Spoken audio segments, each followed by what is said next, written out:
Hello दोस्तों, कैसे हैं आप सब। आई होप आप सब बढ़िया होंगे। दोस्तों आज हम लोग इस वीडियो में एसएससी सीजीएल एग्जाम 2023 देखने वाले हैं, जो कि 21 जुलाई की 4th शिफ्ट के क्वेश्चन पेपर हल करने वाले हैं। दोस्तों इस शिफ्ट में जितने भी क्वेश्चन पूछे गए हैं उन सभी को दोस्तों हम लोग एक्स्ट्रा फैक्ट के साथ डिस्कस करेंगे, क्योंकि दोस्तों आपके आगामी शिफ्टों में यहीं से संबंधित क्वेश्चन देखने को मिलेंगे। दोस्तों आप लोग से रिक्वेस्ट है, इस वीडियो को आप लोग पूरा ध्यान से और एंड तक वॉच करिएगा। वीडियो में किसी भी क्वेश्चन का आंसर आपको पहले से पता है तो दोस्तों आप लोग कॉमेंट बॉक्स में लिख सकते हैं। दोस्तों बिना समय को वहाँ वीडियो को करते हैं स्टार्ट। दोस्तों इस शिफ्ट का आपका पहला क्वेश्चन है, बिरजू महाराज ने 2016 में किस फिल्म को कोरियोग्राफ किया था। दोस्तों बिरजू महाराज ने 2016 में बाजीराव मस्तानी फिल्म को कोरियोग्राफ किया था। इस क्वेश्चन का राइट आंसर आपका बाजीराव मस्तानी हो जाएगा। बिरजू महाराज को 1986 में भारत के दूसरे सर्वोच्च नागरिक सम्मान पद्म विभूषण से सम्मानित किया गया था, है ना। ये भी दोस्तों आपको ध्यान में रखना है, ये भी दोस्तों आपका क्वेश्चन पूछा हुआ है, ठीक है। चलिए दोस्तों अगला क्वेश्चन देखते हैं। चलिए दोस्तों अगला क्वेश्चन आपका पूछा गया था, यू श्रीनिवास कौन सा वाद्य यंत्र बजाते हैं। तो दोस्तों यू श्रीनिवास आपके मैडोलिन वाद्य यंत्र बजाते हैं। इस क्वेश्चन का राइट आंसर आपका मैडोलिन हो जाएगा, ठीक है। मैडोलिन श्रीनिवास के नाम से प्रसिद्ध श्रीनिवास 45 दक्षिण भारत कर्नाटक शैली की एक प्रसिद्ध मैडोलिन वादक हैं, ठीक है। चलिए दोस्तों अगला क्वेश्चन देखते हैं। चलिए दोस्तों अगला क्वेश्चन आपका पूछा गया था, कबड्डी में कौन सी लाइन नहीं होती है।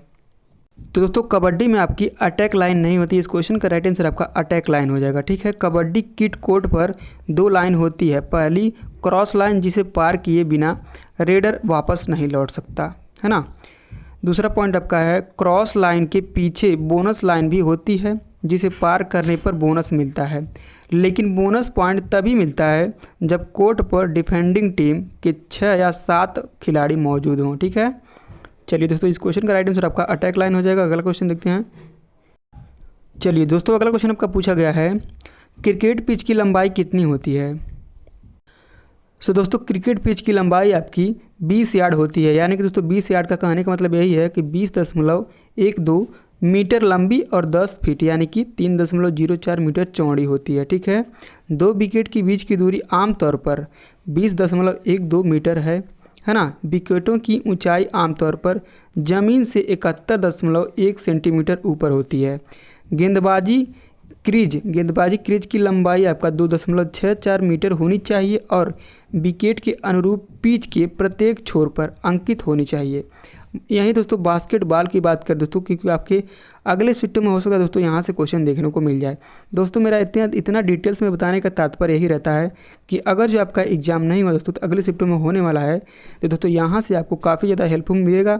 हो सकता है यहीं से संबंधित क्वेश्चन आपको देखने को मिल जाए, और वैसे ही दोस्तों क्वेश्चन ऐसे ही पूछा जा रहा है, ठीक है। तो चलिए देख लेते हैं। तो दोस्तों बास्केटबॉल आपका आयताकार होता है, 28 मीटर लंबाई और 15 मीटर चौड़ाई इसकी होती है पिच, ठीक है। वहीं हैंडबॉल आयताकार होता है, आपका 40 मीटर लंबाई और 20 मीटर चौड़ाई होती है, ठीक है। इन सभी बातों को आपको ध्यान में रखना है। चलिए दोस्तों अगला क्वेश्चन देखते हैं। चलिए दोस्तों अगला क्वेश्चन आपका पूछा गया था, 10 राग युद्ध का उल्लेख किस वेद में है। तो दोस्तों इस युद्ध का उल्लेख आपका ऋग्वेद में मिलता है, ठीक है।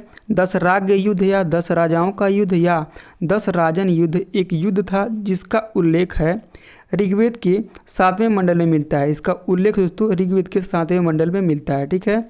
इस युद्ध में एक और कबीला और उनका मित्र पक्ष समुदाय था, जो दूसरी ओर भारत नामक समुदाय था, ठीक है। यह लड़ाई पुरुषणी नदी पर लड़ी गई थी और इसमें भारत के राजा सुदास की जीत हुई थी, और 3 राजाओं से लड़ाई के बाद सुदास ने अपने राज्य की सीमा उत्तर में पंचाल के दोआब गंगा किनारे और सरस्वती नदी के इलाके पर भी कब्जा जमाया, ठीक है। तो ये सभी दोस्तों बातों आपको ध्यान में रखना है। चलिए दोस्तों अगला क्वेश्चन देखते हैं। चलिए दोस्तों अगला क्वेश्चन आपका पूछा गया था, 25 जनवरी 2022 को मनाया जाने वाला मतदाता दिवस कौन सा संस्करण था। संस्करण आपका पूछा था दोस्तों, कौन सा संस्करण वह था। तो दोस्तों वो संस्करण आपका 12वां संस्करण था। इस क्वेश्चन का राइट आंसर आपका 12वां संस्करण हो जाएगा, ठीक है। वहीं 13वां संस्करण दोस्तों आपका राष्ट्रीय मतदाता दिवस 25 जनवरी 2023 को मनाया गया, है ना। ये भी दोस्तों आपको ध्यान में रखना है। 2011 से भारत के निर्वाचन आयोग की स्थापना दिवस यानी 25 जनवरी 1950 को चिन्हित करने के लिए पूरे देश में हर साल 25 जनवरी को राष्ट्रीय मतदाता दिवस मनाया जाता है, ठीक है। चलिए अगला क्वेश्चन देखते हैं। चलिए दोस्तों अगला क्वेश्चन आपका पूछा गया था, ऑल इंडिया किसान सभा का गठन कहाँ हुआ था। तो दोस्तों अखिल भारतीय किसान सभा का गठन 1936 में लखनऊ में हुआ था। कहाँ हुआ था दोस्तों? लखनऊ में। ठीक है। अखिल भारतीय किसान सभा को ऑल इंडिया किसान सभा के रूप में भी जाना जाता है। ठीक है। चलिए दोस्तों अगला क्वेश्चन देखते हैं।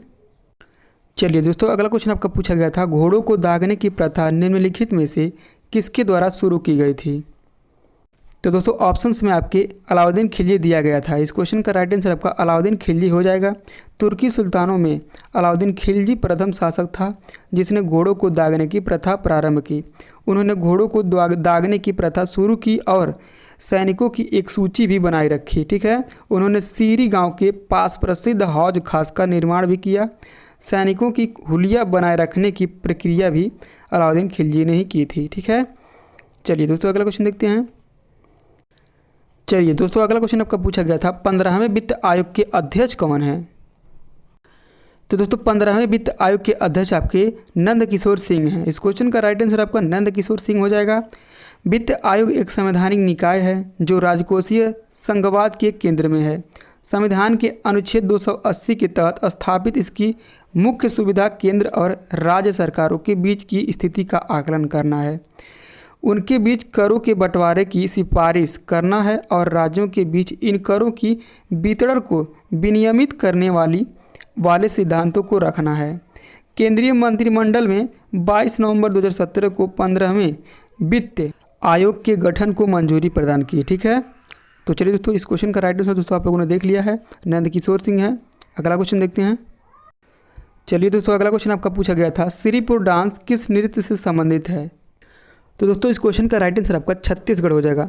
दोस्तों थोड़ा डाउट है तो आप लोग क्लियर करके बताइएगा दोस्तों। अगर जो आप लोग को पता है इस क्वेश्चन का राइट आंसर हो तो दोस्तों आप लोग कमेंट बॉक्स में लिखना ना भूलिएगा। ठीक है।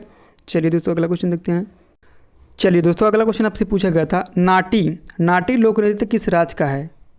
तो दोस्तों नाटी आपका हरियाणा का लोक नृत्य है। इस क्वेश्चन का राइट आंसर आपका हरियाणा हो जाएगा। लाहो, वहीं दोस्तों लाहो नृत्य आपका मेघालय राज्य का लोक नृत्य है। तो ये भी दोस्तों आपको ध्यान में रखना है।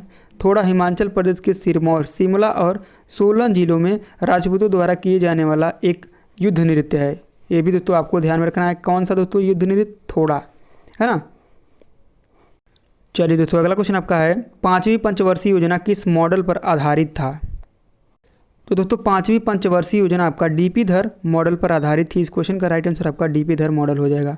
5वीं पंचवर्षीय योजना आपका 1974 से 1979 तक चला था।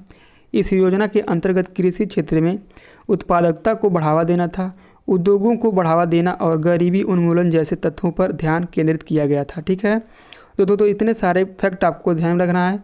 और दोस्तों आपके ये 4th शिफ्ट के क्वेश्चन थे जो दोस्तों 100% रियल क्वेश्चन है। तो दोस्तों अगर जो हमारा वीडियो आपको थोड़ा सा भी पसंद आया हो तो दोस्तों प्लीज़ वीडियो को लाइक कर दीजिएगा और चैनल को दोस्तों पहली बार विजिट किए हैं तो सब्सक्राइब करना ना भूलिएगा, क्योंकि दोस्तों मैं इसी तरह के डेली वीडियो आपको इसी चैनल के माध्यम से प्रोवाइड करता रहता हूँ और करता रहूँगा। ठीक है।